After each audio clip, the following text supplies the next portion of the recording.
We are in September, and in a few weeks' time, the Indian festive season will commence.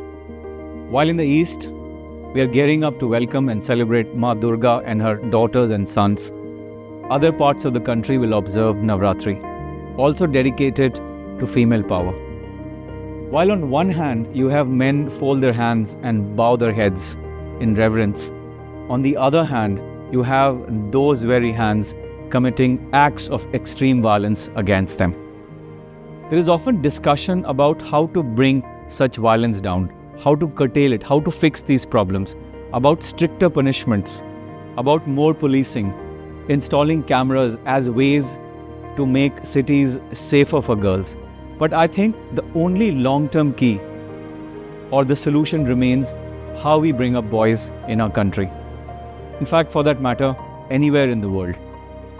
In this context, I asked my guest for today's artwork, Ruby Naz, poet, known as the typewriter girl at Cubbon Park, located in Bangalore, to pen her thoughts on the idea of bringing up boys to respect women. And what she wrote is best recited by her. Ruby Naz, welcome to Artwork on Connected to India. Without any further ado, Ruby, please recite Hello Mother for us. Hello, Himanshu. Thank you for this opportunity to awaken some souls. Hello, Mother. I am afraid, and you are to be. Why, Mother, you didn't teach your sons things you taught me? Why were you a victim of bias? Weren't we born in the same womb? Why, Mother, your body nurtured genders the same, but you didn't? I am not complaining, Mother. I'm asking. I am not angry, Mother. I'm flirting. Yesterday, I left home to follow your lost dreams, my new dreams. Yesterday, I said, I love you. You said, remember to mind your business, my doll. Kissed me on my crown to wait away evil eyes. Yesterday, I minded my business, Mother. Head lowered, scrolling on our pictures on the phone, I walked the world of opposites with hope. I heard whispers from the untaught world. I was catcalled from the sons who didn't mind their business, Mother. They thought my rare a property to grab. They thought my bosom a treat to stare. I was silent, Mother. I minded my business. I didn't know my flesh is my business. I didn't know my soul is not their business. You forgot to tell me, what is my business, Mother? What is my business? They stripped your doll naked with their gaze. They tore my honor with their hungry teeth. I am unprepared, and you are to blame, Mother. Why, Mother, did you tell me I am a potential victim of rape? Filled my body with shame, stole my sensuality, hid my intellectual senses, outcasted my emotional expansion. Why, Mother, you pierced my ears with the word rape? Why, Mother, were the sons kept away from the word rape, away from the word consent, away from the burden of flesh? I am not comparing, Mother. I am asking. I am not angry, Mother. I'm hurting. Yesterday, you kept your sons' and daughters' needs separate. You didn't share your womanly aches in your husband's embrace. You said, they won't understand, my doll. Kissed me on my crown to wait away evil eyes. Yesterday, last night, I minded my business. Under the umbrella of your protection, I was coming home to you from the untaught world, pacing down the known alley, heart racing, clenching fist, sweating palm. I heard your voice in my mind, Mother. World is not safe for my doll. And I blamed myself for my choices. I blamed myself for chasing dreams. I blamed myself for being hopeful, Mother. They grabbed my flesh and bone as if a meal for their supper. They stripped down my loving soul as if debt collectors of past deeds. They turned blind to my screams unkindly sucked on my light because your voice did not echo in their mind, mother. World has to be a safe place for my doll. You didn't teach them, mother. World has to be a safe place for my doll. You didn't teach them. Yesterday, last night, all along, I minded my baby's mother, pacing down the known alleys to be fed by you, to rest on your lap. Do you still blame your doll, mother? I'm not angry, mother. I'm tired of being angry. I am tired of being like you, emotionally blind, crying in secrecy, enduring to keep the peace, always a victim, seldom a survivor. I'm tired. I'm tired, mother, of breathing shallow breaths in your arms, of learning not to live under your guidance. Hello, mother. I will be reborn to you the day you raise your sons better than you. I'm absolutely speechless, and I really hope that thousands and hundreds of thousands, if not millions, hear this poem.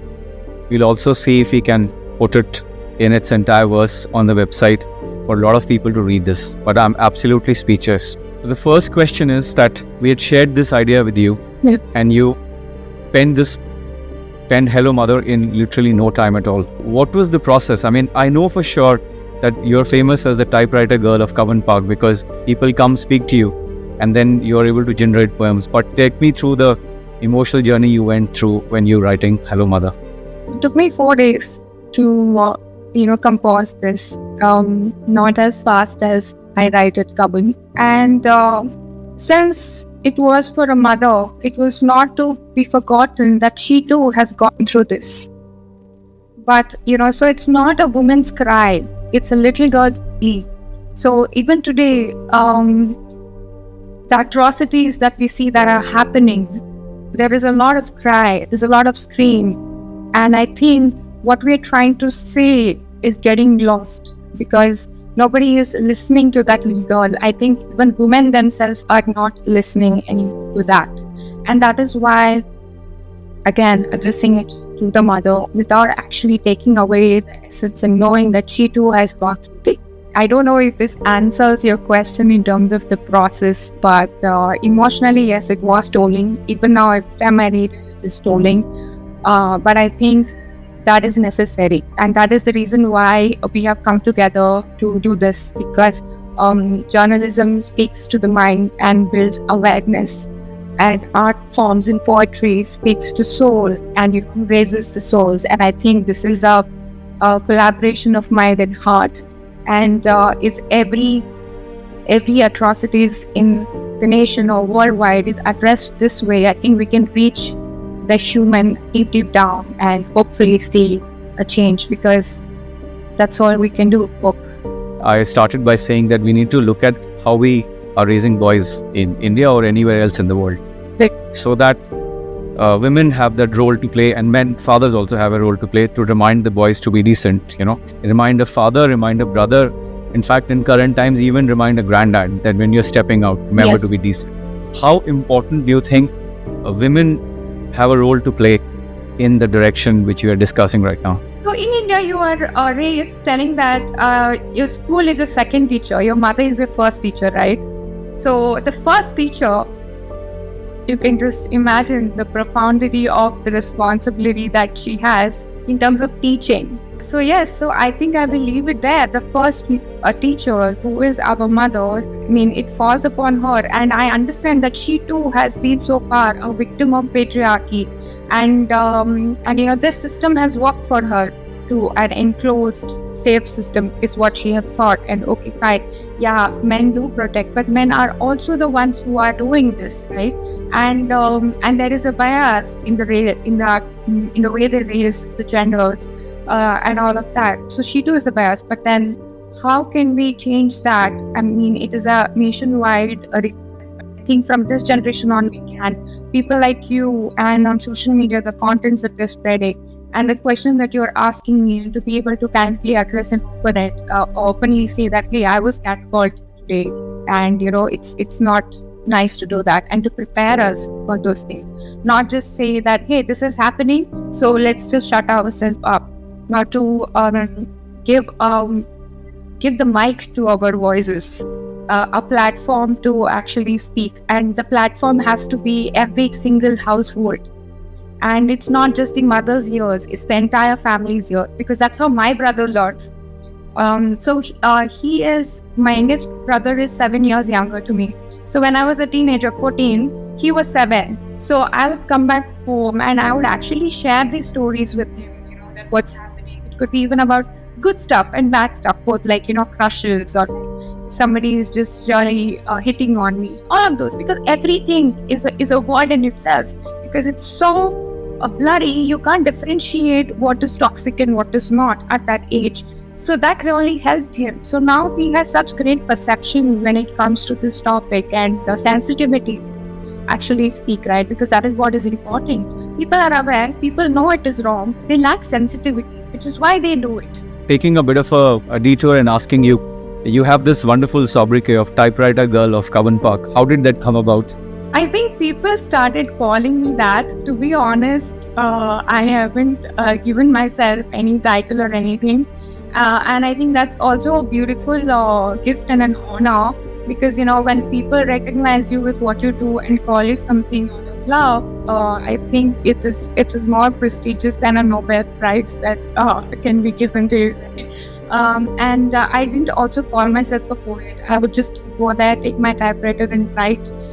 Because that's the easiest and the fastest way to give the material out, right? And yeah, that was a simple thought. But you do have that amazing gift, and Sudipta told me that how you engage with people, spend some time with them, and then you're able to write beautiful poetry either about them or the topic they want you to write about. How did you develop it? At what age did this start for you? I don't know, to be honest. Sudipta also asked me, when did you start writing? And I said today, because if I don't write today, then I simply don't write. So yeah, I also try to go way back. And I can just remember my mom telling me that I had scribbled on the walls of our, rented house. And she had to pay a lot of money for it. And I was a little girl at that time. So yeah, maybe it just was there, and it found new avenues to come out. There is an intuitive call. It could be a very simple thing which says, just do this.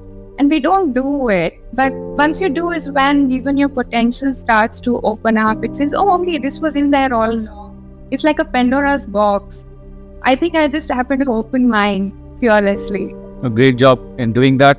And I want to ask you, what are your future plans? Do you want to start using this, write a book? Do you want to get into writing content for OTT, or you want to stay the poet you are, or what is it that you want to do in the future? Himanshu, I do all of it already. I've been doing all of it for quite a while. Sorry, what? I didn't know that.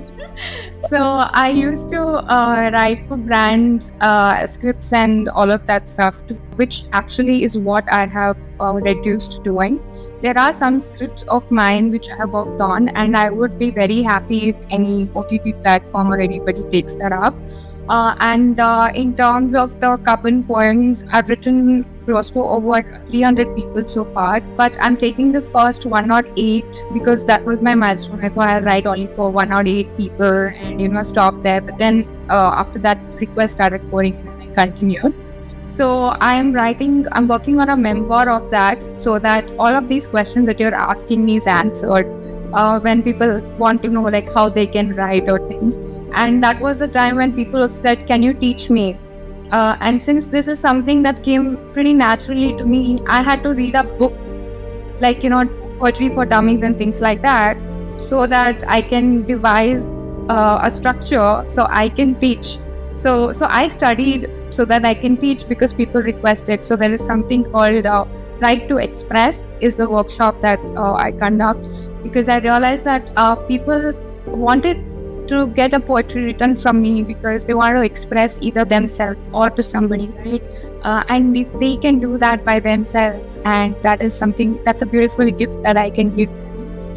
So that's something also that I'm doing. And I have recently finished writing a book called 108 Days of Dating Self. So it's a book on dating self. Say for example, if you had to divorce yourself, how many times would you do that already? Right. So it's a very introspective journey of on a day-to-day basis, like about self-love is how I would say. So yeah, I always say I write. Poet is something that is a title again people gave me and called me that, and I have gracefully accept everything that comes my way out of love. Ruby Naz, I have huge respect for you. Congratulations on your skill and developing it. You have said a lot in Hello Mother. I sincerely hope that thousands, if not millions, will hear it, read it, and learn from it. Thank you for talking to us. Thank you, Himanshu. It was indeed a great pleasure of being here, and thank you for making it happen. Lots of love to you.